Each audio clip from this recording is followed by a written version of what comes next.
I'm joined by Matthieu Jusserand, who's just spoken at the Ogilvy Wellness, Health and Wellness Conference. Thank you very much for joining us. You spoke a little bit about some of the drivers for change in what has traditionally been a relatively slow-changing industry for a lot of very good reasons. It's about our health.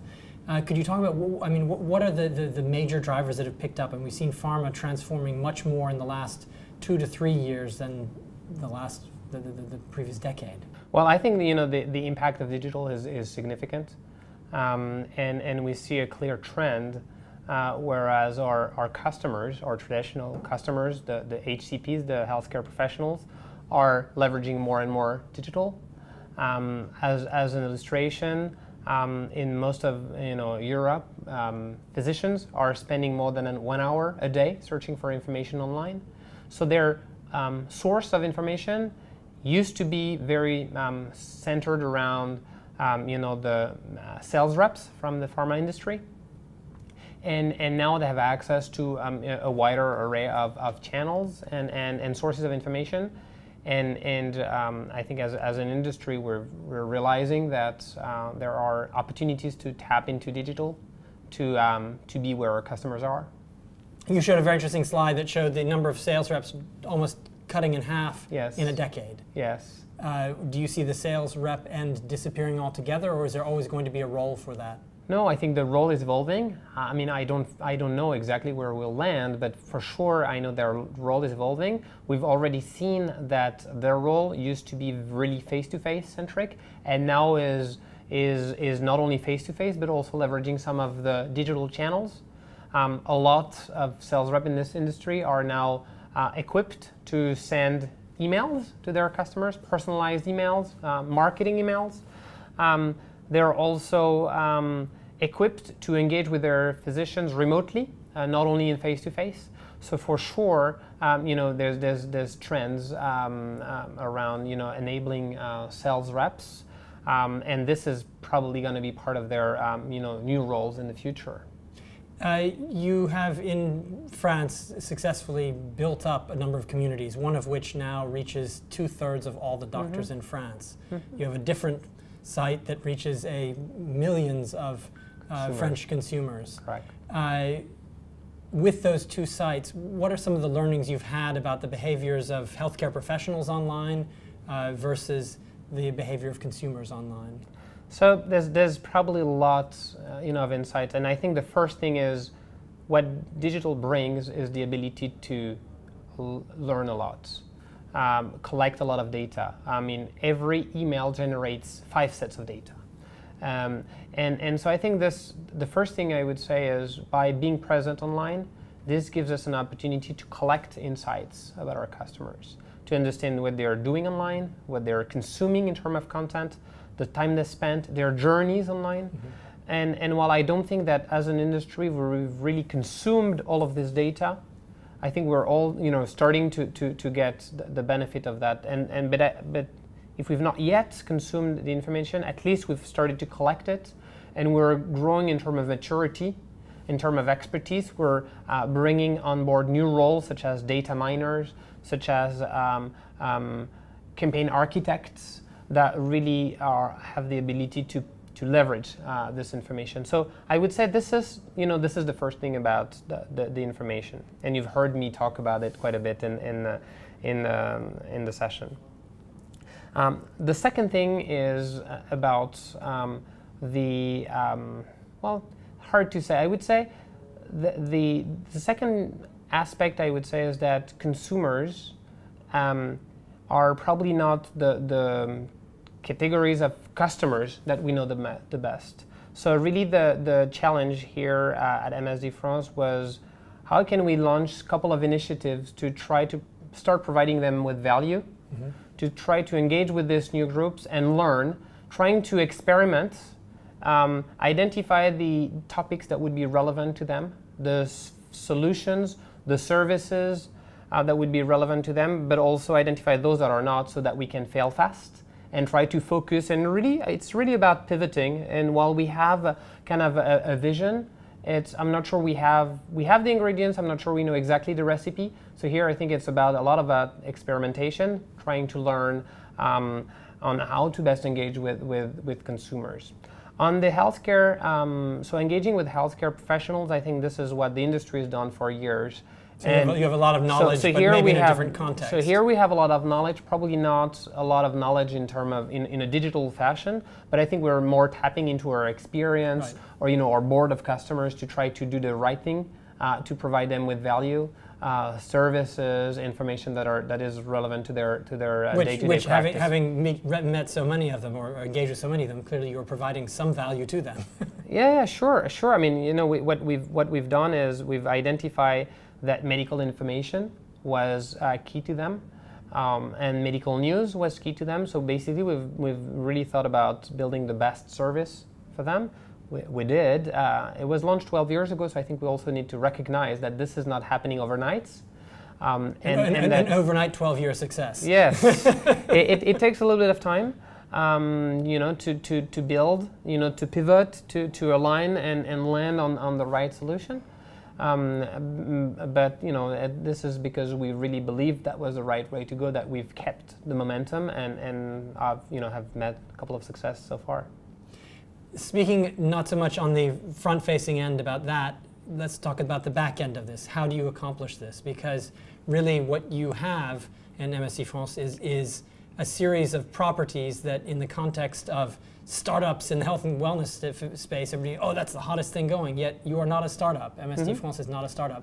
How do you make that happen from the conceptual end down through to the more executional questions? So again, I don't think there's a perfect recipe, and we're, I think, learning each time we develop new services. I think it starts with strong sponsorship. So somebody at the top who believes. Somebody at the top who believes and is willing to give us some room, some resources to experiment. So strong sponsorship. The second thing is about understanding what our customers would really value, and try to identify a few bets where we're not going to run after all of the opportunities. We need to identify, and that's what we did, the 2-3 where we believed we were relevant, where we believed that our customers were in need for something, where there was not an institution, something that was already well established. And so we've placed a few bets, and with the sponsorship and with the willingness to fail fast, I think we've been able to meet some success. So on the back office piece, this is one piece. I would say there's another piece which is around technology and data, and I've talked about it. But I think the idea is how can we bring to market fast, which is not easy to do. And I think it's really about having good collaboration with all of the right stakeholders within the industry, within the organization, but also the right partner external to try to bring to market faster our ideas and learn faster whether they're relevant or not. Speak to me a little bit about the individuals involved. How do you find the right people to bring about change? Do you find people internally? Do you go externally? Are there particular positions you hire for? Create new ones? Sure. First thing is I strongly believe that there's a need for a core team internal of people that are really positioned, connected to the right stakeholders to really push forward those projects. So there's a need for internal people. There's a need, obviously, for partners externally. But maybe back to the internal, I think I think as an industry we realize that there's a need for new roles. And as an illustrations in France, I've hired a data miner because I strongly believed that our success was tied to our ability to understand the data. And for that, while we were collecting data, we were probably not sufficiently using the data to optimize our interactions, to plan the next interactions, to make sure that we're providing value based on what we know about the customers. And is a data miner something traditionally would be hired in the pharma sector? So absolutely not. And by the way, this was a hard time. I had a hard time. It took me about a year to hire the right person, simply because data miners are in banking and insurance. This is where they go because they know that data mining is a core capabilities within the industry. It's a focus of the organization. It's a focus of the organization. And why am I going to go to work with you in pharma? Do you really? And reaching. I mean, in some like banks, they'll reach a team of 20, so they can really think about their career path. Joining MSD France was a team of 1. So really, that was a bet, and I strongly believe there was a need and an opportunity, and it was just an example of those type of new roles that as an industry we need, and so this is one piece. I'm thinking about campaign architects, so the people that have the ability to look at campaigns, mainly contents and sequence, and data, so what comes out of the data miner, and try to personalize interactions and build customer journeys that are relevant to our customers. So those are types of roles that we probably don't have much as an industry, but for sure that are going to be developing and growing in the future. I would say also about external, because here we've talked about internal role. Externally, let's be clear. I don't think that we can build everything we would want to have. So we need also to think about, if I can't build, I can buy our partner. Mm-hmm. And this is an opportunity often to go faster to market and maybe fail faster. So another, I think, key success factor is to be able to build the right ecosystem of partner, to be able to build those new initiatives, experiments, and not start from scratch. What is your advice that you would give to somebody about to embark on this, either in your industry mm-hmm. or another industry? So so I would say think big, start small, grow fast is really the Okay, think big, start small, grow fast. Yeah, so you want to start with your aspiration. Right. And if you have that, you can rally around the right people in the organization to support your initiative. So you were saying a few minutes ago, you can't go to top management and say, I'd like to, come with a tactic. Yeah, don't come with a small tactic. So basically here, it's you want to come with an aspiration, a vision, a direction, and make sure that you have the strategic view of the opportunity that you're running after. But then you want to start small, because if you are just at the very strategy, you have a hard time delivering. So you need to start somewhere, and starting small really gives you the ability to talk tactics in this case, to deliver on some tactics, to be successful in some tactics, potentially to identify that you were wrong and stop fast or fail fast, and really grow on your early successes. So really starting small and then growing fast, because it's good if you have a super strategy and you've done one tactic, this is not going to bring enough value. So really now the next chapter, the next challenge is how do you accelerate? How do you scale? How do you bring it faster? You have 1% reach, how can you get 10% reach? It took you 6 months, how can it take you 6 weeks? So this is really about the next step. Once you have had the aspiration, once you've had successes on some tactics, just to bring it bigger. Excellent. So this, would be my recommendation. The second one, which I think we should not underestimate, is change management, mm-hmm. because whenever we're talking about transformation, we're talking about transforming people's role. And does this include culture? Culture is a big aspect. So I think change management, all encompassing, is something that we really need to. That I would strongly recommend, to really pay a lot of attention to.